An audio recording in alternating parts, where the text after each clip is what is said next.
All right, let's get into this. I want you to picture a cozy cabin. You can probably smell the pine trees, right? And there's a warm fireplace going. It's the perfect Christmas scene.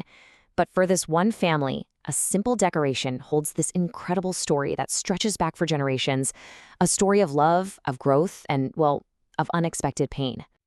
We all know that line, don't we? It feels like the start of a fairy tale. But in this story, the stockings aren't just some detail in a poem. No, they're the main characters, and every single one is stitched with a name and a memory. And this is where the sheer scale of this tradition really hits you. 185. No, that is not a typo. That's how many stockings this family hangs up every single Christmas. It's this massive, beautiful undertaking that's about so much more than just decorating. At its core, this whole thing is really a tradition of love. It all started pretty simply, just a grandmother trying to keep her grandkids busy during that holiday chaos. But it blossomed into this powerful ritual, a way to honor every single person in the family, those who are there and those who have passed on. So this cabin, it's the heart of it all.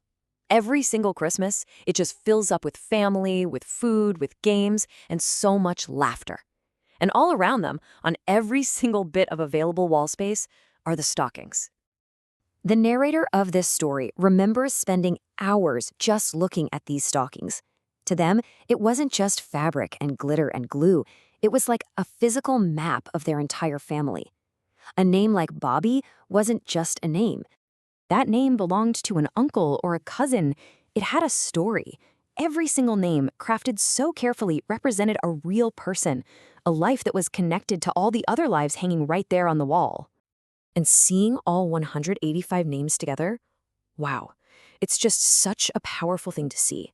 It's like the entire family tree is right there, out in the open, for everyone to see and feel, not hidden away in some book. But as our narrator got older, what the stockings meant started to change.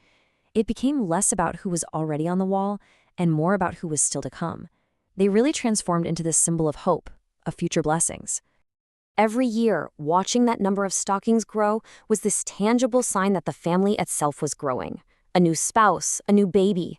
Each one meant a new stocking was about to be made, another blessing to hang on the wall. And for our narrator, this hope was deeply personal. They would dream of the day new stockings would be added to their dad's part of the family. And it was a dream their father shared. He would even talk about it, proudly, from the pulpit, just overflowing with joy at the thought. But sometimes, even the traditions we love the most can take a really painful turn.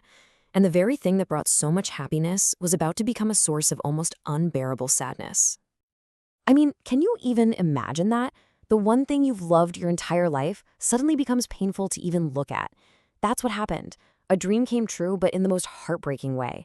A new stocking was all ready for their sister's partner, but their dad had passed away. He would never get to see it hung. And just like that, the whole meaning of the tradition was completely flipped on its head. The laughter was gone, replaced by this sense of dread. What used to look like blessings on the wall now just felt like a constant, painful reminder of loss. And dreaming for the future? That was replaced by not even being able to look at the wall. The joy was just gone. But this story isn't about staying in that broken place. It's about resilience. It's about making a conscious choice, a choice to not let grief have the final say, a choice to go out and find the joy in those stockings all over again. So how do you even do that? Well, they chose to see their dad's stocking not as a reminder of what was lost, but as a permanent, beautiful part of their family story. They chose to look forward again, to embrace that hope of adding new stockings for the generations to come. And they chose to hold on to all the beautiful memories the tradition held, instead of letting one painful memory overshadow everything. So, in the end, the stockings became a symbol of something even more powerful: continuity. They honor everyone who is remembered, they celebrate everyone who is gathered there in the cabin, and they welcome all the new members who will one day get their own stocking. It's a tribute to a family that just keeps going, through all the joy and all the pain. And that kind of leaves us with a final thought, right? We all have our own version of these stockings. Maybe for you, it's a box of old photos, or a worn-out recipe book, maybe a piece of furniture that's been passed down. So it makes you wonder, what objects in your life hold your family story?